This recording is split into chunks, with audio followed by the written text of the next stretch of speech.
Глава государства в рамках послания народу Казахстана неоднократно поручал уполномоченным государственным органам развивать транзитно-транспортный потенциал страны. Однако отдельные должностные лица продолжают совершать коррупционные правонарушения. Это препятствует эффективной реализации государственной политики, в частности в сфере строительства и контроля эксплуатации автодорог. Другой проблемой в данной сфере является то, что некоторые недобросовестные предприниматели в погоне за материальным обогащением пренебрегают правилами грузоперевозок и нарушают установленные нормы эксплуатации автомобильных дорог.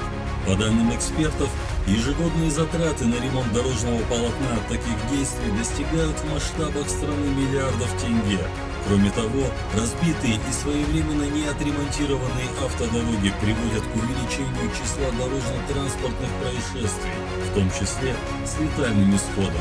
В целях пресечения преступлений в сфере строительства и контроля эксплуатации автодорог 21 ноября 2023 года Комитетом национальной безопасности совместно с Генеральной прокуратурой в городах Астана, Шымкент, а также Актюбинской, Карагандинской и Кызылординской областях осуществлены оперативно-следственные мероприятия в отношении работников инспекции транспортного контроля Министерства транспорта.